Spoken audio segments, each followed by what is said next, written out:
حضور داتا گنج بخش کا پیغام لانے والا کیا لاہور کا کتب تھا؟ تو وہیں سے ہم آگے شروع کرتے ہیں۔ بہرحال خضر علیہ السلام تو دور،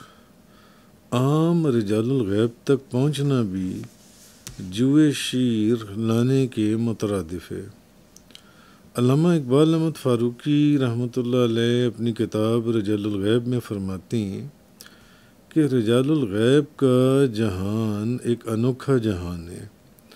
روحانیت کی دنیا میں بسنے والے لوگ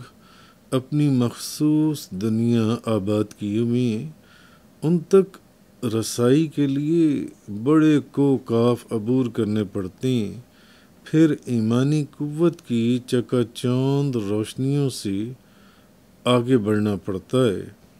ہر پڑھا لکھا آدمی اس راہ پر نہیں چل سکتا، ہر مکتب فکر کا دانشور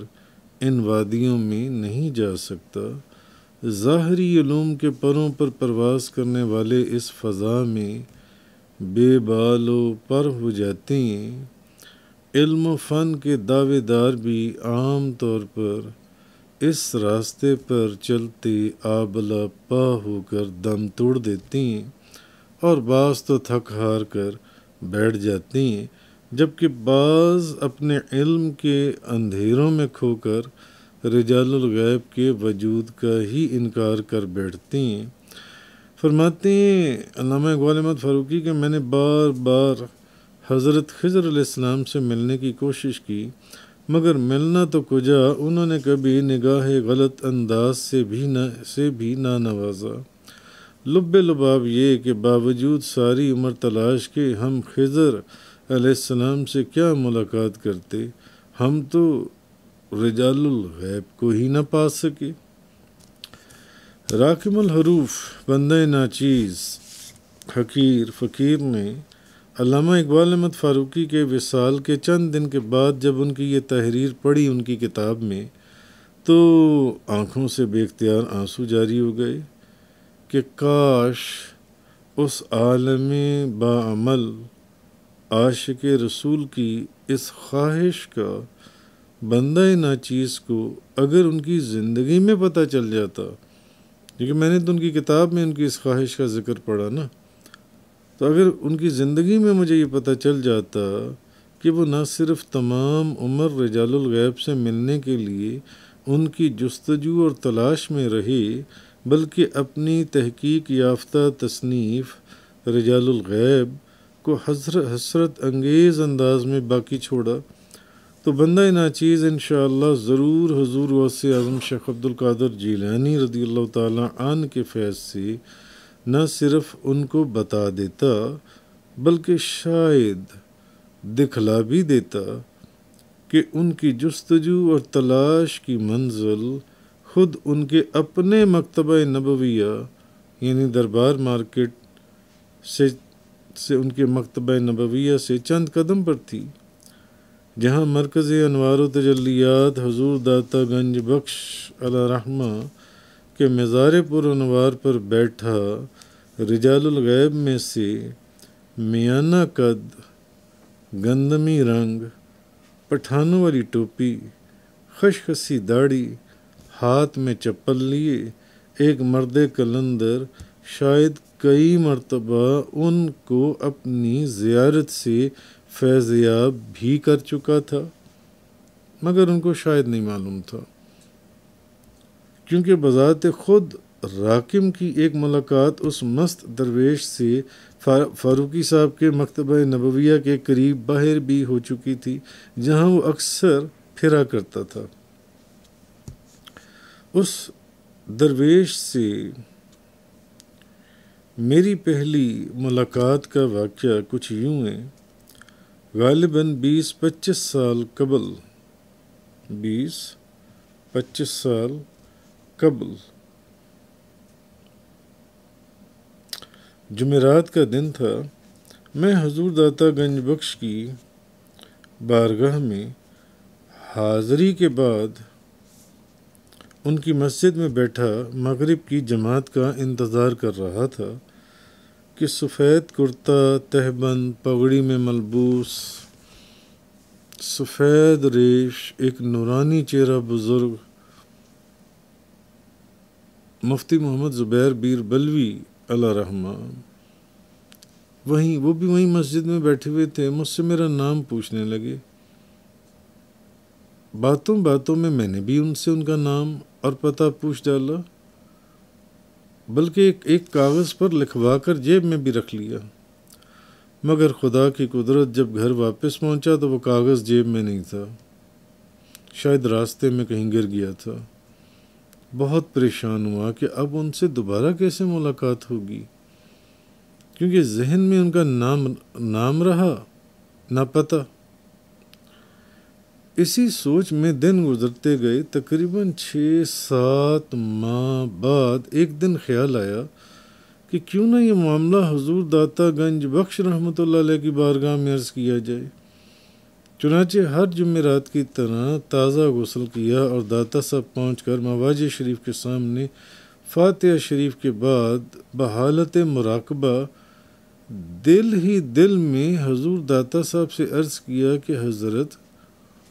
6 مہینے پہلے آپ کی مسجد میں جن صاحب سے ملاقات ہوئی تھی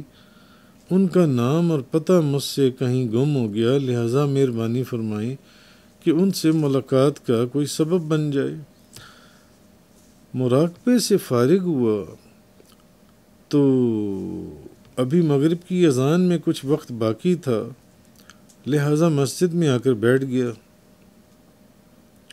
دیکھا تو قریب ہی موجود انتہائی سادہ اور بظاہر میلے کپڑوں میں ایک دیوانہ مست درویش مجھے دیکھ رہا تھا، وہیں حضور داتا صاحب کی مسجد میں۔ اچھا، اتنے میں کچھ نوجوان بچے، 10-10 12-12 سال کے شرارتی بچے، نوجوان بچے جو ان سے اس بظاہر پاگل، مجنون، معاذ اللہ مست تو بے خود درویش کو تنگ کرنے لگے، یہاں تک کہ ایک بچے نے اس کے سر سے ٹوپی اتار لی۔ جیسے ہی وہ اپنی ٹوپی پکڑنے اس کی طرف بڑھا، اس نے ان کی ٹوپی دور کھڑے دوسرے بچے کی طرف اچھال دی۔ جب دوسرے بچے کی طرف وہ درویش بڑھا تو اس نے تیسرے کی جانب اچھال دی، اور یوں وہ شرارتی بچے مسجد کے حال میں اس درویش کی ٹوپی نما فرسبی ٹوپی سے فرسبی کا کھیل کھیلنے لگے۔ وہ مست درویش ان کو برا بھلا کہتے ہوئے کبھی ایک کی طرف دوڑتا تو کبھی دوسرے کی طرف، اور وہ ان کی ٹوپی ادھر ادھر اچھال دیتے جو ان سے۔ اتنے میں کچھ لوگ مسجد میں داخل ہوئے، جنہوں نے یہ منظر دیکھا تو ان بچوں کو خوب ڈانٹ ڈپٹ کیا، ایک ایک لگائی اور ٹوپی درویش کو لے کر دی، اور خود ہال میں اگلی صفوں میں چلے گئے۔ اچھا، میں دور مسجد میں بیٹھا یہ منظر بھی دیکھ رہا تھا، اور باہر حضور داتا صاحب کے مزار کو بھی دیکھ رہا تھا، آپ کے سبز گنبد کو، اور میں ان بچوں کا یہ تماشا بھی دیکھ رہا تھا، وہ جو درویش کو تنگ کر رہے تھے اور اس کی ٹوپی کو اچھال رہے تھے۔ اب وہ درویش نہ صرف میں نے دیکھا کہ میری جانب آتا دکھائی دیا، اب وہ درویش میری طرف آ رہا ہے۔ میں سمجھا شاید یہاں سے گزرنا ہوگا، بلکہ مجھے اٹھنے کا، جب قریب آ گئے تو انہوں نے مجھے اٹھنے کا اشارہ کیا۔ میں کھڑا ہوا تو مجھ سے گلے ملے۔ تو یہ جو بظاہر، میں ایک بات یہاں کہتا چلوں اس مقام کے اوپر، کہ یہ جو بظاہر میلے کچیلے کپڑے جو ان سے، یہ جو ان ظاہری میلے کچیلے کپڑے والوں سے گلے ملنا تو درکنار، عام طور پر کوئی بندہ ہاتھ ملانا پسند نہیں کرتا، لیکن بابا جی صاحب رحمۃ اللہ علیہ کی نگاہ کیمیہ نے یہ بات طریقت کے ابتدائی اسباق میں ہی پڑھا دی تھی کہ یہ پراگندہ حال بکھرے بالوں والے غبار آلود گرد سے اٹے کپڑوں میں بظاہر مست و بے خود اللہ کے ہاں بہت مرتبے والے ہیں۔ کہ اگر یہ کوئی قسم اٹھا لیں تو جیسا یہ چاہتے ہیں اللہ ان کی بات پوری فرما دیتا ہے۔ امام ربانی مجدد الفسانی کے محرم اسرار خواجہ ہاشم کشمی رحمۃ اللہ علیہ ایک روز برہان پور میں گھوڑے پر سوار کہیں جا رہے تھے۔ حکومت کے بہت سے وزیر مشیر آپ کی سواری کے ہمراہ تھے۔ اتنا بڑا ہجوم دیکھ کر آپ فرمانے لگے، یہ سب میرے پیر و مرشد حضرت مجدد الفسانی کے فرمان کا ظہور ہے، کیونکہ میں ایک مرتبہ لاہور میں دوسرے اکابر پیر بھائیوں کے ہمراہ آپ کی سواری کے ساتھ ساتھ جا رہا تھا کہ ہجوم کے باعث کیچڑ میں گر پڑا، تو مجدد پاک نے شفقت سے دیکھتے ہوئے فرمایا، اے خواجہ، بہت جلد تم بھی گھوڑے پر سوار ہوگے اور اکابر و امراء تمہاری سواری کے ساتھ ساتھ ہوں گے، لہذا پیر و مرشد کے آستانے پر تو جہاں جگہ مل جائے وہیں بیٹھ جانا چاہیے، توجہ گرد یا مٹی کے کچے فرش پر نہیں، پیر و مرشد کے چہرے پر ہو تو منزل مقصود حاصل ہوتی ہے۔ وہاں تو تندور سے نکلتی روٹیاں جھولیوں میں بھر کر دسترخوانوں پر تقسیم کرتے وقت یہ خیال تک ذہن میں نہ آنے پائے کہ اتنے کہ نئے یا سفید اجلے کپڑوں کا کیا بنے گا۔ بہرحال تو میں نے وہ تماشا میں دیکھ رہا تھا ان بچوں کا جو اس درویش کو تنگ کر رہے تھے۔ اب میں نے دیکھا کہ وہ درویش میری طرف آ رہا ہے اور مجھے انہوں نے ہاتھ سے اشارہ کیا کہ کھڑے ہو جاؤ۔ میں کھڑا ہوا تو مجھ سے گلے ملے، اور گلے ملتے وقت مزار شریف یعنی حضور داتا گنج بخش کی طرف اشارہ کر کے مجھے فرمانے لگے، جن کے متعلق آپ نے حضرت صاحب یعنی حضور داتا صاحب سے عرض کیا ہے، وہ درویش مجھے کہنے لگا کہ داتا صاحب فرما رہے ہیں کہ جہاں تم کھڑے ہو وہیں بیٹھ جاؤ، اور پھر انہوں نے نام لیا مفتی محمد زبیر صاحب بیر بلوی جو ہیں وہ مسجد میں داخل ہو چکے ہیں، اس درویش نے بولا، اور ادھر ہی آ رہی ہیں، یعنی مجھے ان کا نام بھی بتایا اور پھر مجھے ان کا پتہ بھی بتایا میرے کان میں، جس کو سن کر میں چونکا کہ یہ تو وہی نام اور پتہ ہے جو انہوں نے مجھے لکھ کر دیا تھا۔ اچھا، یہ پیغام دے کر وہ تو چلتا بنا، مگر میں حیرانگی کے عالم میں وہاں بیٹھا یہ سوچ رہا تھا کہ یہ کون شخص تھا۔ اتنے میں ابھی میں یہ سوچ رہا تھا کہ اذان مغرب شروع ہو گئی، تو میں نے دیکھا کہ وہی بزرگ مفتی محمد زبیر بیر بلوی جن سے ملاقات کے لیے ابھی کچھ ہی دیر پہلے میں نے حضور داتا صاحب سے عرض کیا تھا، لاٹھی ٹیکتے ٹیکتے مسجد میں داخل ہو رہے ہیں، اور بے دھیانی میں چلتے چلتے بالکل اسی جگہ میرے ساتھ آ بیٹھے جہاں اس مست درویش نے مجھے بیٹھنے کا پیغام دیا تھا، اور حیرانگی سے مجھے دیکھتے ہوئے فرمانے لگے، ارے آپ؟ خیر، مفتی صاحب کا تعارف میں آگے بیان کروں گا، مگر یہاں چند باتیں غور طلب ہیں۔ اول تو یہ کہ وہ شخص کون تھا جو بظاہر لوگوں کے لیے تو پاگل، مجنون، معاذ اللہ، مست و بے خود،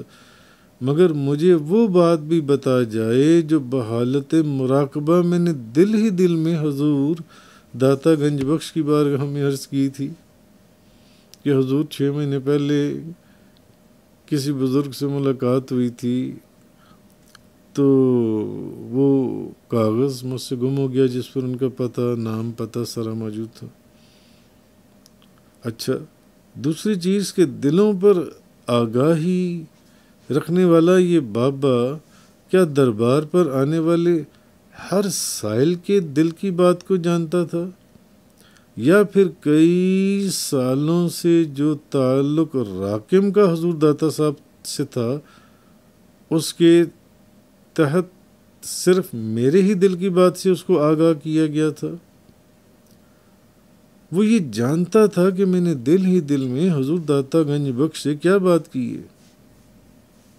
وہ تو یہ بھی جانتا تھا کہ آپ رحمۃ اللہ علیہ کے وسیلے سے میری آرزو پوری ہو چکی ہے، بلکہ وہ مفتی صاحب کا نام تو کیا پتہ بھی جانتا تھا جو انہوں نے مجھے کاغذ پر لکھ کر دیا تھا۔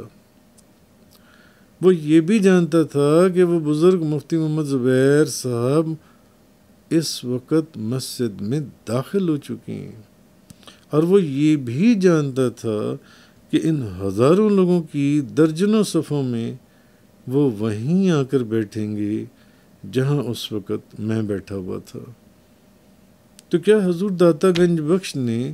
اپنے تصرف سے مجھے بٹھایا ہی وہاں تھا جہاں مفتی صاحب نے آ کر بیٹھنا تھا، یا ان کو بلایا ہی وہاں تھا جہاں میں نے بیٹھنا تھا؟ مجھے لگتا ہے وہ کاغذ گم نہیں ہوا تھا بلکہ گم کروایا گیا تھا۔ کیا حضور غوث اعظم کے فیض سے اس ایڈریس کے گمنے کی حکمت میں لاہور کے کتب سے ملاقات پوشیدہ تھی؟ کیونکہ بقول مفتی محمد زبیر رحمۃ اللہ علیہ وہ لاہور کا کتب تھا، واللہ عالم و رسولہ عالم، یا پھر کیا وہ مست درویش روحانی دنیا میں حضور داتا گنج بخش کے دربار کے انتظامی امور میں آپ کے اسسٹنٹ کی حیثیت رکھتا تھا؟ جیسے کہ بابا جی صاحب رحمۃ اللہ علیہ فرمایا کرتے تھے، گدی نشین کا صاحب مزار سے رابطہ ہوتا ہے۔ اس کو ہم یہیں سے آگے اگلے بیان میں شروع کریں گے کہ گدی نشین کا صاحب مزار سے کیسے رابطہ ہوتا ہے۔